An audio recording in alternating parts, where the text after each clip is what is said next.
Salam, bertemu kembali dalam renungan tengah minggu. Salam sehat, salam kuat dalam Tuhan Yesus Kristus. Tema yang saya akan bicarakan pada malam hari ini adalah berkat Tuhan melalui ketaatan. Dalam Lukas pasal 5 ayat 5, Simon menjawab, "Guru, telah sepanjang malam kami bekerja keras dan kami tidak menangkap apa-apa. Tetapi karena engkau menyuruhnya, aku akan menerbangkan jala juga." Saudara, Stephen adalah seorang nelayan. Ia tahu caranya menangkap ikan, baik ikan smallmouth, wallets, dan pinfish yang hidup di danau. Dengan perahu kecil, ia tahu tempat persembunyian ikan-ikan dan waktu yang tepat untuk memancing. Ia memiliki strategi dan cara yang jitu. Karena itu, ia enggan mendengarkan seorang yang beribut mengajari cara menangkap ikan di danaunya. Karena itu, Stephen memahami perasaan Petrus melalui bacaan Alkitab. Petrus tahu bagaimana cara menangkap ikan di Danau Galilea. Danau itu adalah danaunya. Namun meski telah berusaha panjang malam, ia belum juga mendapat apa-apa. Kadangkala ikan itu tidak dapat diajak bekerja sama. Mungkin ia berkata demikian waktu itu. Lalu Yesus berkata kepadanya, "Tebarkanlah jalamu untuk menangkap ikan." Petrus menjawab, "Guru, telah sepanjang malam kami bekerja keras dan kami tidak menangkap apa-apa. Tetapi karena engkau menyuruhnya, aku akan menerbangkan jala juga." Dan benar, ia memperoleh banyak ikan hingga memerlukan bantuan orang lain untuk membawa ke pantai. Bayangkan, saudara, memiliki konsultan keuangan yang mampu memprediksi pasar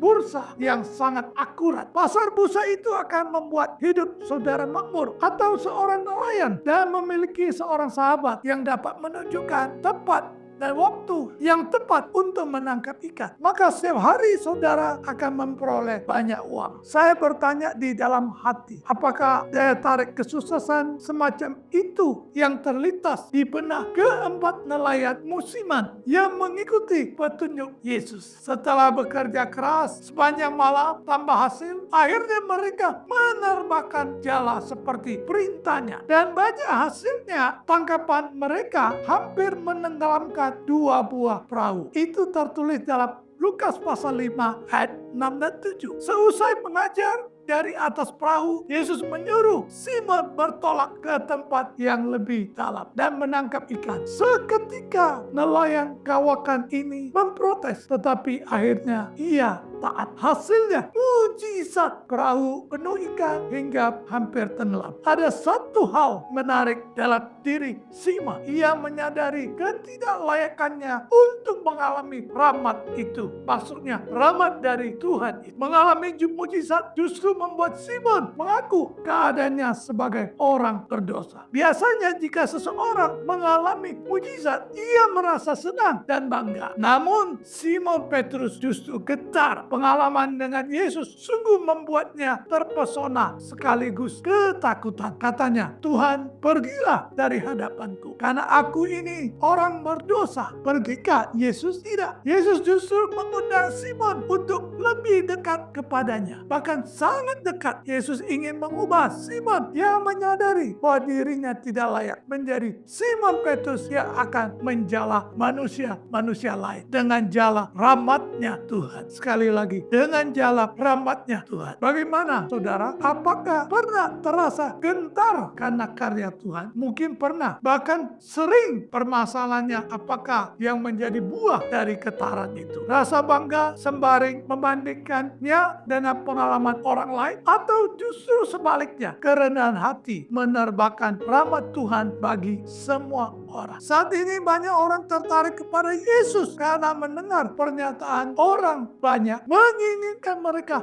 sehat dan sejahtera. Yesus memang selalu menunjukkan perhatian terhadap mereka yang sakit dan miskin. Dan memang tidak keliru jika kita memasukkan kesehatan dan kebutuhan materi dalam pokok-pokok doa kita. Karena Bapa di surga memperhatikan hal itu. Namun perhatian dan sukacitanya yang terbesar bukanlah untuk mengisi jala kita dengan ikan. Dia ingin mengisi hati kita dengan kasih-Nya sehingga kita dapat menjadi penjala manusia. Dia dapat melakukannya hanya jika kita mengakui dan taat seperti Simon Petrus. Betapa kita ini sungguh miskin secara rohani. Orang yang kaya adalah mereka yang telah mengalami kasih Kristus dan mau membagikannya dengan orang lain. Itulah berkat yang terbesar. Sekali lagi, bahwa ketaatan kepada perintah Tuhan membawa kita menerima berkat jasmani dan rohani yang memberikan sukacita serta mampu membagikan sukacita yang dasar dan luar biasa kepada orang lain. Puji Tuhan, Tuhan memberkati. Mari kita berdoa. Tuhan Yesus, biar kami boleh menjadi umat, menjadi orang percaya yang taat pada perintah-perintah Tuhan. Sehingga hidup kami penuh dengan berkat Tuhan yang memenuhi kami, yang memberi kesembuhan dan kekuatan dalam hidup kami. Sehingga kami juga mampu menyampaikan sukacita, menyampaikan kasih Tuhan kepada orang lain. Sehingga kami juga boleh disebut penjala manusia. Terima kasih Tuhan, biar semua yang mendengar renungan singkat ini, apapun tantangan yang dihadapi, tetap sukacita di dalam Tuhan. Tetap kuat di dalam Tuhan. Karena di dalam Tuhan ada berkat, solusi yang melimpah-limpah dari Tuhan. Terima kasih Tuhan, terima kasih Yesus. Berkati